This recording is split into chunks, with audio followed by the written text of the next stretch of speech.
My lovely student and my friend,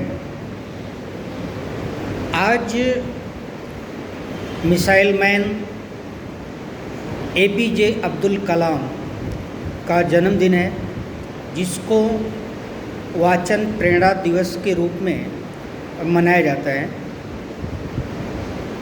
मेरे प्यारे दोस्तों और मेरे प्यारे विद्यार्थियों, किसी भी बड़े महापुरुष का जो जीवनी होता है उसको पढ़ने से आपको काफ़ी ज्ञान होता है, काफ़ी जानकारी होती है।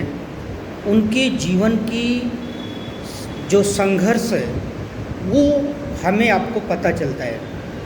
तो वो जो उनकी थॉट होती है, जो उनकी सोच होती है, उन्होंने किस तरह से अपने जीवन में विभिन्न कठिनाइयों को झेलते हुए और अपने सफलता के सर्वोच्च शिखर पर पहुँचे हैं, उससे प्रेरणा लेकर के उन्हीं पथ पर, उन्हीं के रास्ते पर हमें आपको चलना चाहिए। विद्यार्थियों, किसी भी मुकाम तक, मंजिल तक पहुँचने के लिए कठिन परिश्रम आवश्यक होता है। कठिन परिश्रम, हार्ड वर्क, और किसी भी सफलता को प्राप्त करने के लिए कोई भी शॉर्टकट रास्ता नहीं होता है। उसके लिए आपको कड़ी सी कड़ी मेहनत करना पड़ता है, रास्ता खोजना पड़ता है, उस रास्ते को खोज करके आगे चलना पड़ता है। जो विद्यार्थी IAS, IPS, IIT जैसे एग्ज़ाम को क्रैक करते हैं, आगे बढ़ते हैं, उसको एक्सेप्ट करते हैं, उसको उस मुकाम तक पहुंचते हैं, अगर उनकी बातों को, उनके इंटरव्यू को आप सुनेंगे तो आपको काफ़ी प्रेरणा मिलेगी कि किस तरह से हमें अपने मंजिल को प्राप्त करना चाहिए। शॉर्टकट रास्ता बिल्कुल कुछ नहीं है। उसके लिए 8 से 10 घंटे की जो मेहनत होती है, हमको 24 घंटे मिलता है, उसमें दैनिक दिनचर्या, नींद के अलावा जो हमको समय मिले उस समय को बेहतर तरीके से यूज करना चाहिए।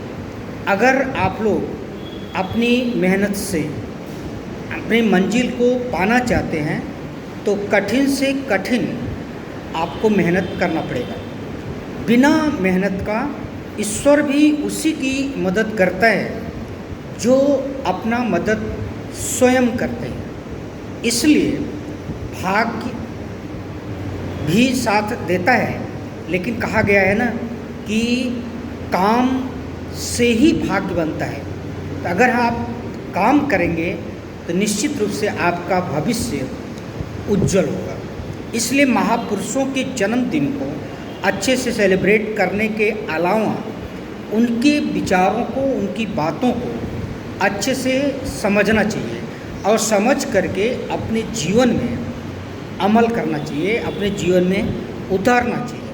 तभी आप अपने सफलता के शिखर तक पहुँचेंगे। फिर से मैं आपको रिपीट कर दूं कि किसी भी मंजिल को, सफलता को प्राप्त करने के लिए कोई भी शॉर्टकट रास्ता नहीं होता है। उसका एक ही रास्ता होता है, hard work and hard work. मित्रों, विद्यार्थियों, ये आपके लिए मोटिवेशनल स्पीच, आप लोग इसको देखिएगा, जैसा आपको लगे वो आप कमेंट करेंगे। Thank you.